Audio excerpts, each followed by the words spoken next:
Andrew McCART, IFL TV. I'm still here in Newcastle. I'm back with Frank Smith. Frank, I'll tell you what, quite a lively little weigh-in. I mean, we had Mark Dickinson going at it, we had Cameron Vaughn saying his piece, we had Shabazz saying his piece. These young guns are fired up.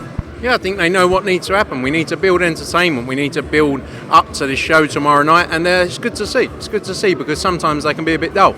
But, you know, we had a lot of entertainment in there, and it's going to be a big night tomorrow. I think that's a lot of emphasis. I think Eddie Hearn mentioned that in the interview done with Coogan as well. You need to see something from these young guns.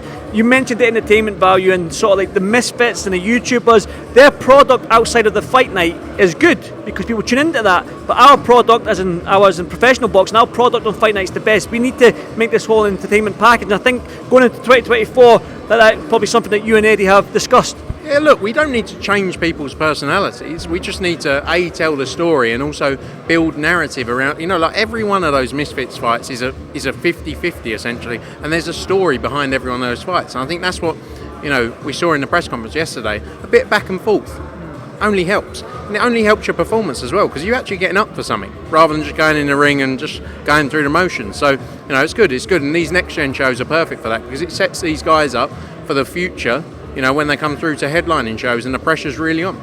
So you had a cool head when Mark Dickinson went after Grant Dennis there. You just, cool head, just watched it and went back to your spot over there, man. Yeah, I mean, that's what we want to see. As long as there's no proper fighting on the stage up here, leave the fighting for fight night, but you need that little bit of argy-bargy, and Mark Dickinson and Grant Dennis, they almost had it there. Yeah, look, they got a bit of fire between the two of them. Again, we're going to see that hopefully in the fight tomorrow as well. But yeah, you got to stay cool, and unless someone cops a shot, which I wasn't, I was trying to stay back from. But no, it's good to see. It's good to see because Mark tonight could go in there against an international opponent, who people haven't heard of. No real chat between the two of them, and we're sitting there going, it's hard, it's a tough sell. People are now going to be interested in watching that because there's a bit of spite between the two. A little touch on Cameron Vaughn. I mean, he's known as the one. I said to him, do you feel pressure because Sam Jones, Eddie Hearn, they're all saying the same thing, that you're going to be a future world champion. Your co-main event on your second pro fight in your home city. I mean, do you feel any pressure? He said, no, I belong here. And he had a little bit of needle up there. He was basically telling his opponent that he's going to sleep. Yeah, that was good. But again, he knows what you need to do, and again, he's not forcing it. He's a confident character, and he knows what he needs to do to build his profile. And early, like you say, second fight in, chief support, and he deserves to be there. He sold nearly 500-600 tickets for tomorrow night, and I think he's got a massive future here. I think he's going to do some special things. See if it does get kicks off up there. I think we'd rather have you up there than Eddie, because I think you can handle yourself a little bit better than Eddie. Mate, I'll be down here. I'll be jumping down here as quick as possible. Don't worry, we've got enough security to keep them safe, but I'm staying out of it. I'm not a tough guy. I tell you what, I had you on the pads and I had done a body spar with you in Liverpool a couple of weeks back, and you've got a tasty or a nasty right hand, I would say. Yeah, but you also put me down with a body shot. Oh, didn't you? Stayed on your feet, you didn't go down. We should do some tonight as well. We'll do some this afternoon. Yeah. I'll bring my stuff. Yeah, let's do it. Let me get my Nando's first and then we'll do it. I just want something I forgot to talk to you about. Yesterday was Frank Warren's interview on TalkSport, referenced December 23rd in Saudi Arabia. He's going to announce a big card. Probably the big guns ain't going to be on it, but we're hearing that Ngannou might be on it again. Wilder, Bakole, Zhang, Parker, and Eddie Hearn in his interview again with Coogan yesterday said that you're going to have a couple of fighters from your stable on that card, it seems. I just want to get your thoughts on that. Look, I think one thing about Saudi sport, which we've seen, is they want the highest level events, and it's not about characters, it's not about egos, personalities. I think it's about putting on the best possible fights. There's always talk about a lot of opportunities. We represent 140 fighters nearly from all over the world.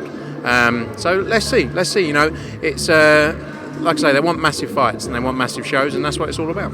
I'll give you a few fights that have been rumoured that I've saw on Twitter and Instagram. Chisora Ngannou? I don't know. You can give me whatever you are. I don't know. I'm the wrong man. I'm not the big talker. I'm the. I like to see things happen, and look, we come under a lot of fire for talking about things and then not happening. But I don't know. I've heard a lot of rumours as well. I've heard about 500 different fights. So some of them very interesting. Let's see. Obviously, Teofimo Lopez, we touched on that a little bit yesterday as well, but the zone going to be gone in 5 years. You've been going for 5 years, I believe, or maybe even longer than that. So, and you seem to be getting bigger and better. Where do you think them comments come from? Why has he said that? I don't know. Look, it's. I I don't know. He's boxed on DAZN. He obviously didn't have a favourable result the time he did box on there when he fought George Kambosos.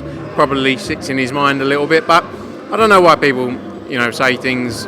But it is what it is. It is what it is, and maybe he'll box on DAZN again in the future, and then he'll go, "No, I didn't mean saying that." How many times have we seen things said by lots of different people that then boxing's a funny old game, boxing's a funny old world, and things come round, but.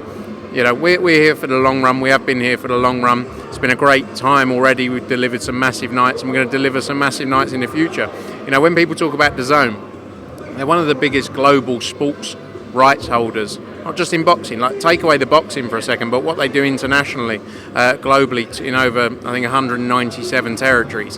Whether it's La Liga, Serie A, Champions League, NFL. They've got some of the biggest rights in sport. So, take it with a pinch of salt. Did you watch Coogan's interview with Eddie? Did you watch the first 15 minutes? Well, I'll break it down to you. Apparently, Eddie lost a bet with Coogan. It was a charitable bet, and Eddie's paid the money to charity. But then there was a side sort of bet. Coogan sort of set him up for this, I think, that Eddie said in 2021 that if he didn't do 50 shows in 2022, Coogan could slap him in the face, or he'll get a tattoo. Now, apparently, Eddie's up for getting a tattoo. He phoned Coogan's tattoo guy. Apparently he's going to get a tattoo, but he wants it on his back. Did you see it? No? Well, apparently Eddie's getting a tattoo, and I want to get your thoughts on it, but you've not seen it, but now you know. Do you think Eddie's game enough to get a tattoo? What of though?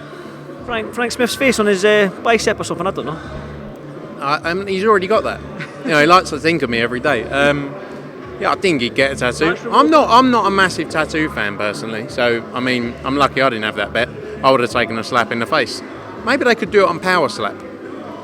I think that's what he looked. Eddie did mention Dana White's Power Slap, like the two Coogan and Eddie up there slapping each other in the face. At least get paid for it. Yeah, and I'm filming it, so I'm getting paid as well. 100%. I'm in. I'll be there too. Listen, Frank, I won't get you much longer, man, but I appreciate your time as always, and I'll see you soon, my man. Thank you.